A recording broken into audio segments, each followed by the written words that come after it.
Today's the day. 5 years. And yet, feels like it was just yesterday. 5 bloody years. There's no use trying to get some kip. I might as well get up and get on with it.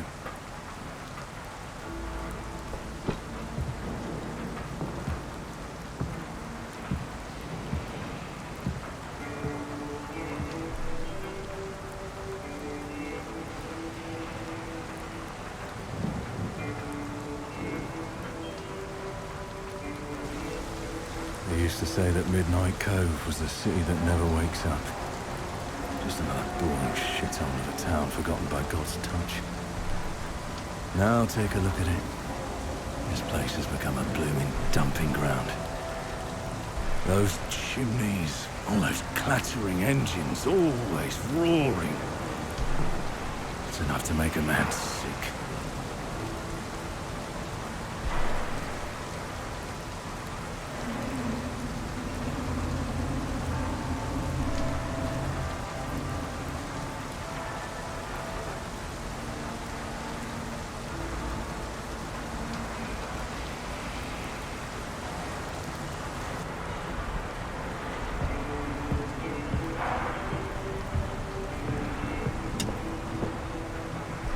Oh, Catherine, my love. I miss you so much, my darling.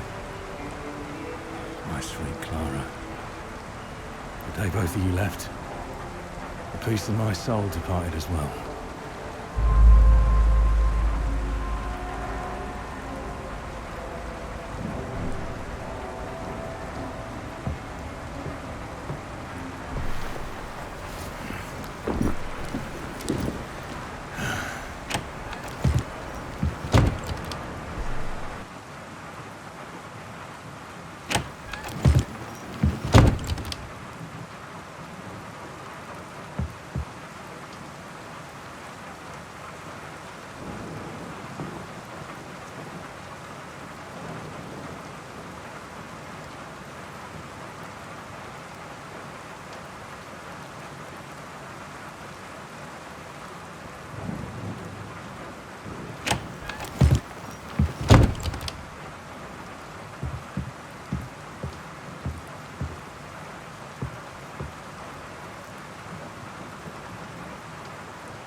It's already late. But first I need a pint or two. Can't find the nerve to face that cold tombstone in my right mind.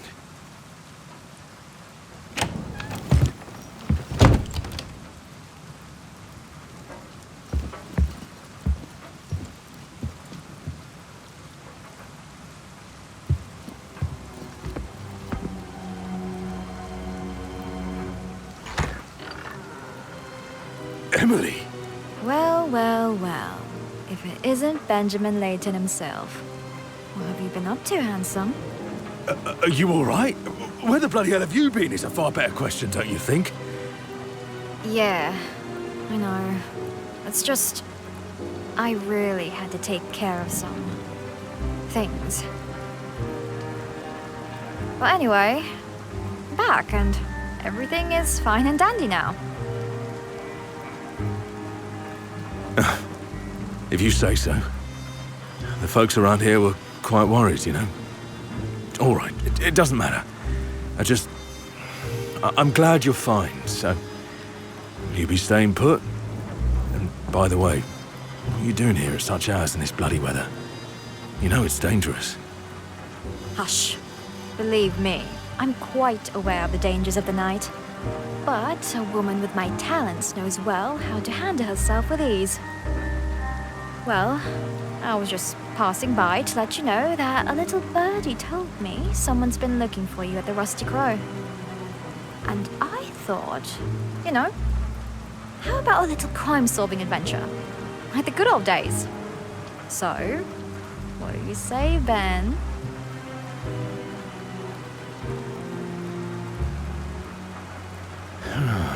Pray tell, do you know who that might be? You are aware I left that line of work a while ago, right? After what happened to my family, I just lost my spirit. Still, if it's a straightforward affair, one that can be solved without too much trouble, then perhaps I shall consider it. Bit of extra quid's never hurt anyone. Splendid! Bit of excitement from the new case shall lift your spirits for sure. I know it. Even if it's just a trifling one. You cranky old chap. Aye, maybe you are correct. Well, let us be on our way then, shall we?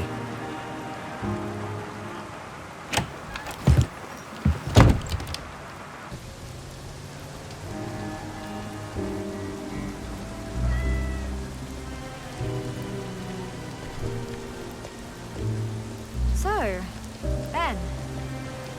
It's good to see you again.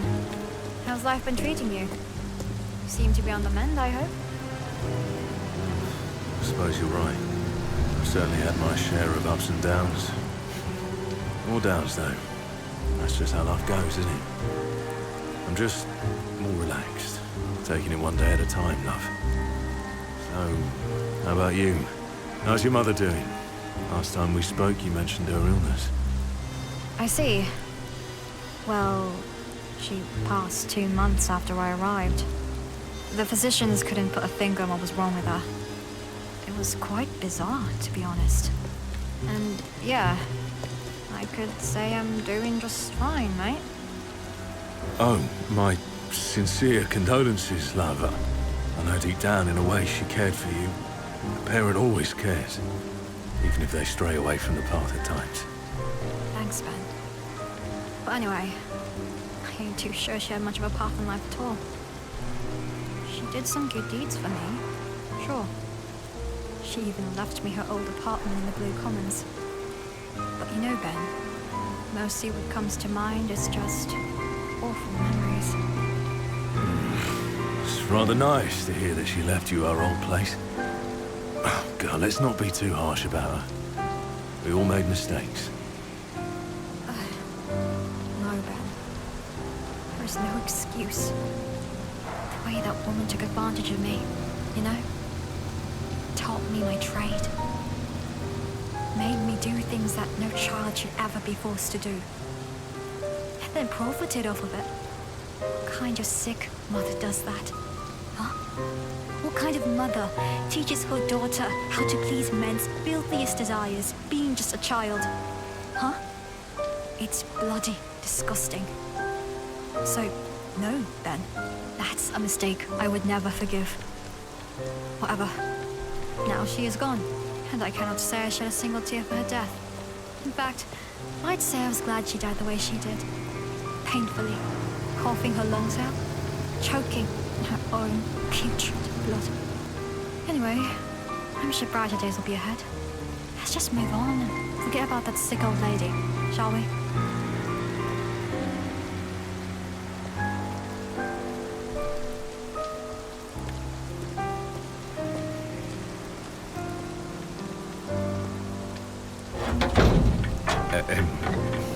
Emily, my dear, I know, and I beg your pardon if my words caused such distress to you, bringing up those awful memories.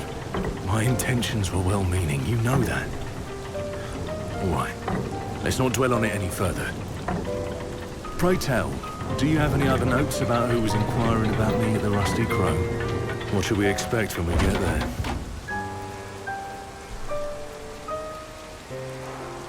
Thanks, Ben. Well, my source, Lloyd, vaguely told me about it. So it goes like this.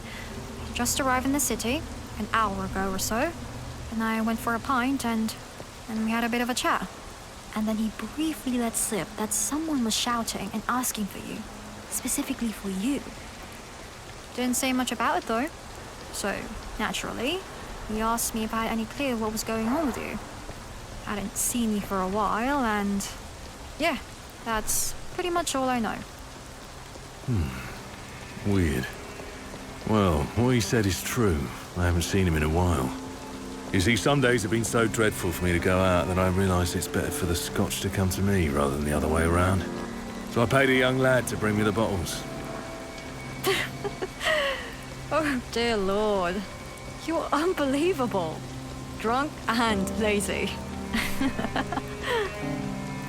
I know. It's embarrassing. I am quite curious, though. With such a desperate demeanor, it could be a delicate matter. Or perhaps it's just a typical missing dog or cat case? Well, the plot thickens. You could be such a buffoon at times. Well, we shall see what the matter is about once we arrive at the pub and start working our craft. Instead of just gossiping about it like some pompous posh ladies. Indeed, my dear Emily. Indeed.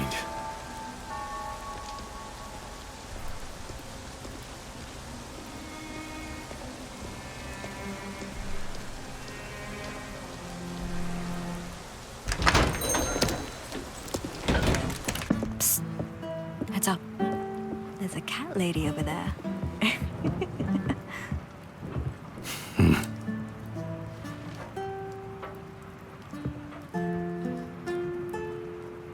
Oi, Lloyd.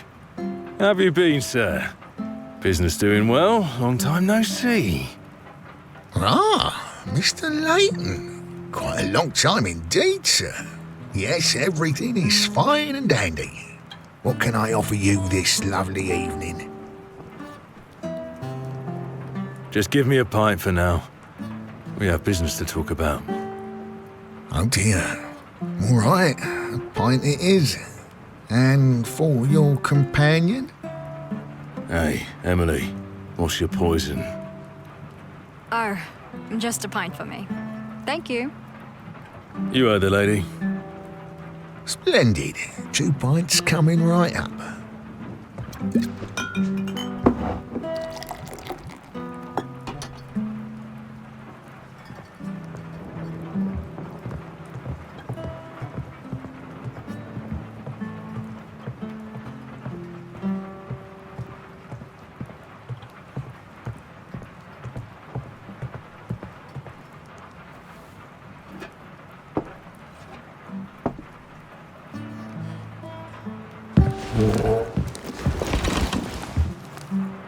So, Mr. Leighton, may I assume that the lady already informed you about the poor lad that was desperately inquiring about your whereabouts? Indeed, Lloyd. So this mysterious man was in great distress. What could it possibly be? Noted. All right, Lloyd. Let's get to the point. Pray tell me who's been inquiring after me, what the bloody hell the chap wanted from me, and why he was in such utter distress. And where is he? Tell me everything you know so far. Well, Mr. Leighton, I must say I don't rightly know what this fuss is all about. Just that this poor chap was roaming the streets in great distress, asking people for help and mentioning your fine name, sir. At some point, he came into the pub and asked for you. I was in a bit of a shock. 2 constables were lounging at a nearby table, yet they didn't seem to bat an eye. I'm afraid it all felt a bit queer.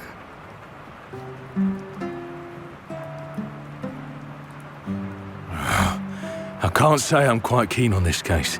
The way you tell the events, there's something about it. And those constables, something obscure is going on. I guess it's about time for me to get back into business. I'm not thrilled about it, you see. First, let's proceed with caution. Now, Lloyd, pray try to remember. Is there anything else you can recall? Any other detail that could be useful?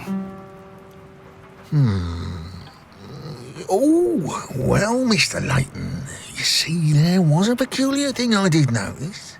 So, after this poor soul left, just a few minutes later, the 2 constables went out the door in the same direction this man went. They were very silent. They just left the quids for the drinks on the table and quietly left the pub. Isn't that a bit odd? It's shady, I must admit. And I'm afraid these sorts of situations don't ever turn out well. Fair enough. Let's not linger on it any longer until we got the facts. I think I need some sleep for a change. So I must take my leave.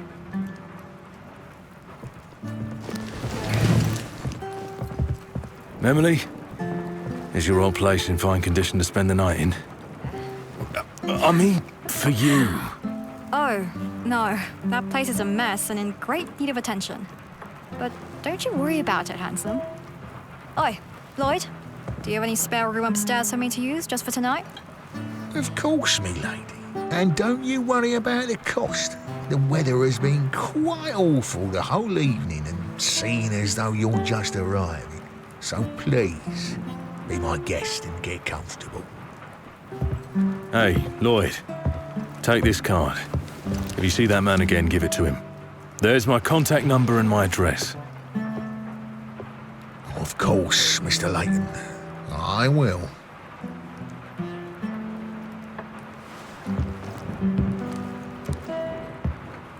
Keep me posted if you hear something new, will you, love?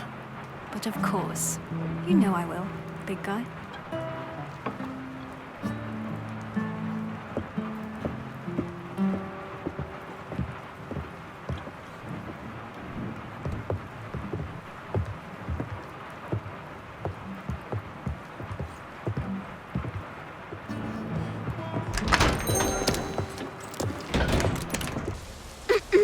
Excuse me.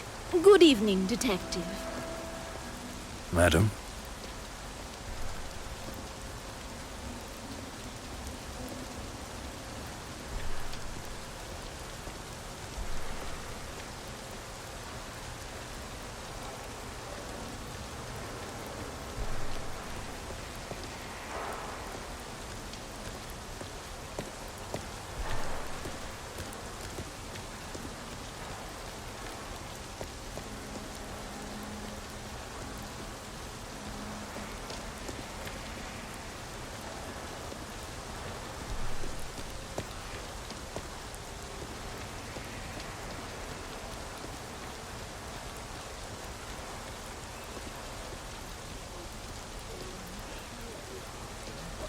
Somebody can see you. Breathe.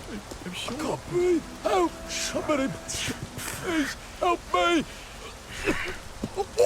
Shut up, you weasel.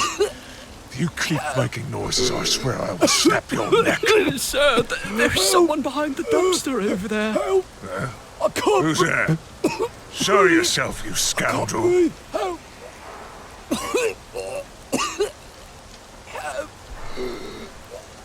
Hey! What the bloody hell is going on here? What are you doing to this man? Mind your own business, scoundrel. Be gone before I give you the same lesson. Let's have a gander, shall we? Two police constables late at night threatening a poor fella in a dark alley. Do you have any idea how that looks? What would Chief Fletcher make of such a sight? I could haul your sorry asses to the station this instant, so better get out of here, now! Come on, you useless bastard. Let's get going. Right, sir. Mark my words. This shall not end here.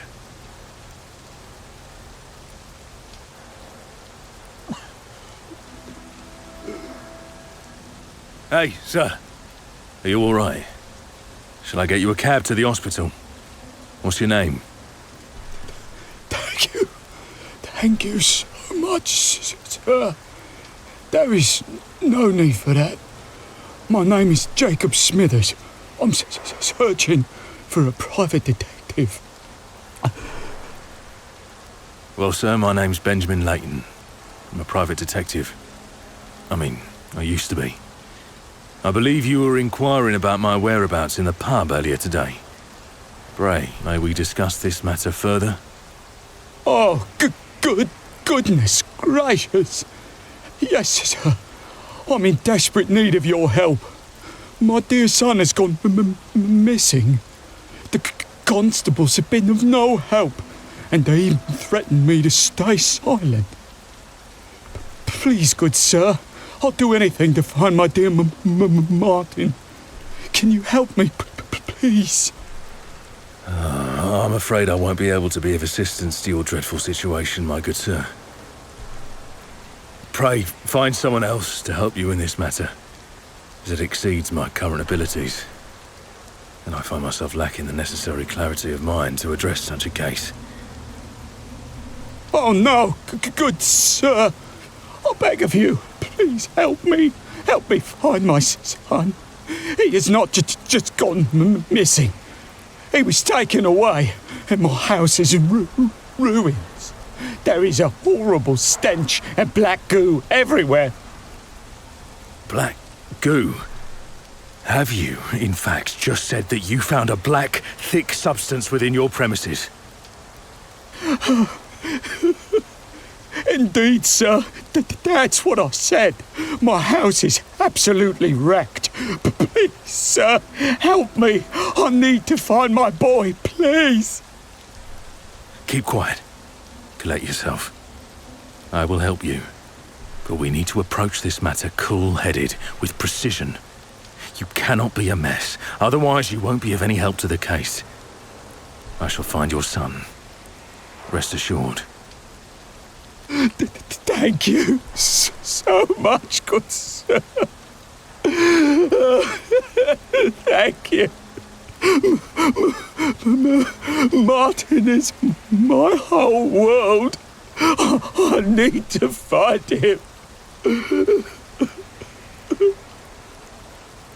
I understand, sir. We will find your son, but first, I shall go to my abode.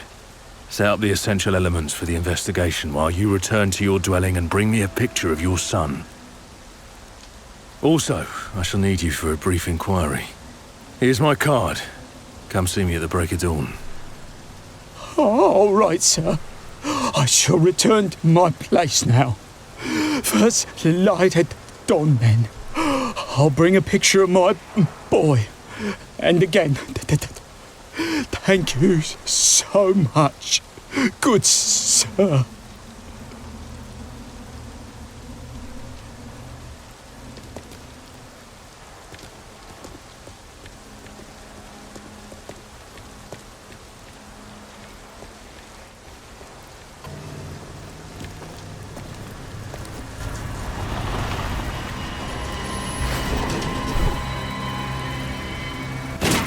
Bloody hell! Who are you? What do you want? Show your face! Detective. Stop your efforts before you hurt yourself or your loved ones. If you still have any of those left, this will be my only warning. If those 10